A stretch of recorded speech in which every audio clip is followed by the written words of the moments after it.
Welcome to Crops, Cattle, and Charley, and I'm Charley Martinez, and I'm joined today by Aaron Smith and the University of Tennessee Livestock Economist Andrew Griffith who's with the Department of Agriculture and Resource Economics.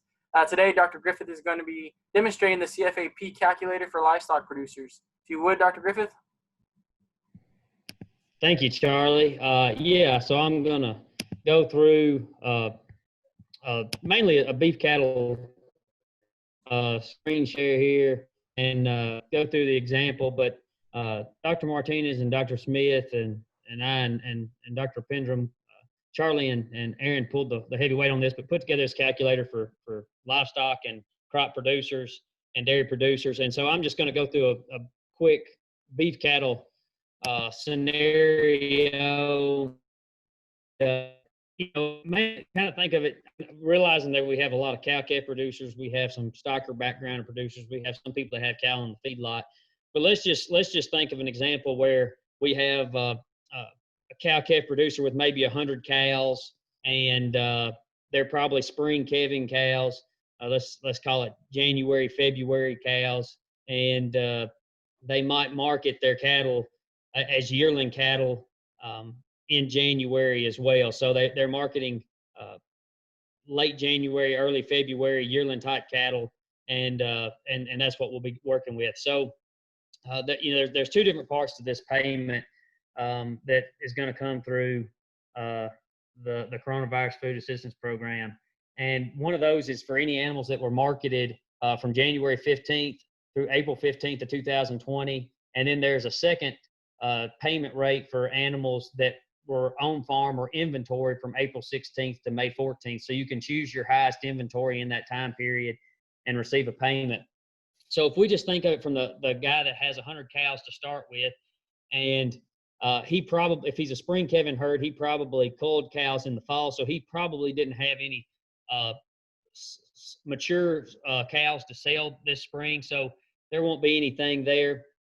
But there will be 100 head of cows that are in inventory, and so it's unclear necessarily what category that they would go in. Would they technically be mature cattle, but it doesn't really matter. But let's just say you have 100 cows, but you also don't need to forget your 4 bulls that you have in there. So there's 104. There's 100 cows and 4 bulls that are in inventory. And if they were already calving, let's just say you had 90 calves that were on the ground, all of them would be less than 600 pounds. And so you have 90 calves there. Well, now we go back and the same cattle herd, they had calves a year ago in 2019, but they weren't marketed until February 1st of this year. And all of those were probably around 600 pounds. And if we had a 90% calving rate on our 100 cows, we probably had 90 or so feeder cattle above 600 pounds. And so that would kind of be the process that we would go through to see what we've got here.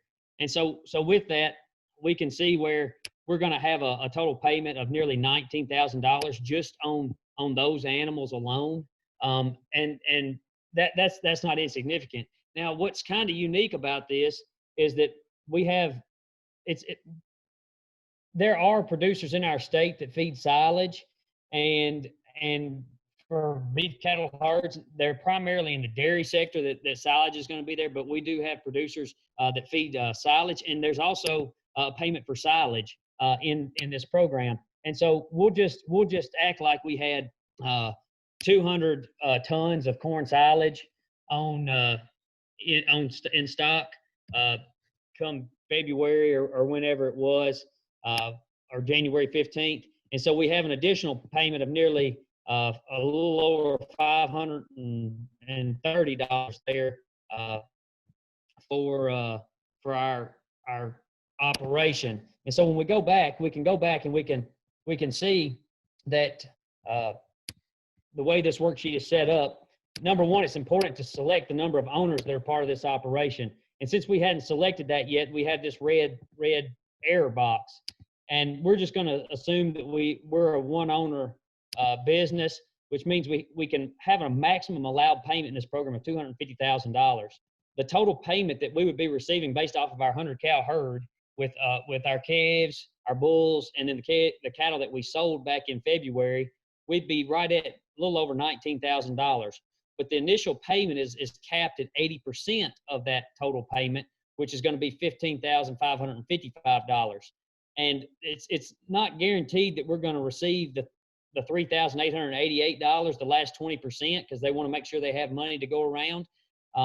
But there's potential for nearly $4,000 more dollars in this operation. And I think stocker producers can operate this very similarly from the livestock tab. If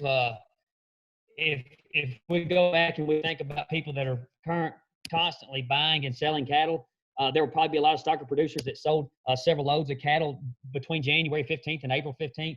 And let's just say you sold 3 loads, which was 180 calves. And probably somewhere in that time period, you were probably buying cattle as well. And a lot of those cattle were probably less than 600 pounds. So let's say you also bought back you bought back 180 to replace that 180, but you had maybe 300 more that were still at your farm. So now you got 480 calves. Well, that's a little too many, but 480 calves that were still on the operation, which give you a max inventory of 480 cattle. Well, there's also a payment there, and we're totaled at $34,200, and it's still assuming that we had 200 tons of silage on hand, and we were one operation. You could see how we can go back to that total value, and we would have an initial payment of nearly $28,000, but with a calculated payment near $35,000. So I think producers can work through this spreadsheet and easily determine what their estimated payment should be and what their 80% payment rate would be, and what 20% may be coming down the road as the whole process works through. And we see if enough funds are available to fulfill that last 20%. Andrew, any advice for people that are going into FSA to make sure that we are cognizant of the time that our FSA county offices are having? Yeah, it'd be wise to have all this information already on hand and written down, Aaron, because our FSA offices, number one, they're already dealing with not having offices open completely. They're going to be dealing with acreage reports from crop producers, and they're going to be flooded with a lot of livestock producers that may have never even been in their office, which means extra paperwork. So it would be really beneficial if these livestock producers, if able, find somebody that can get you to the CFAP farmers.gov website, and from there they should be able to get that information ready so that they can just hand it in, let FSA answer very few questions if necessary. Awesome. Well, thank you, Andrew, and thank you to the viewers for joining us for this edition of Crops, Cattle, and Charley. We hope you enjoyed it. We hope you found it helpful. We hope that you'll join us again on the next one. Thank you.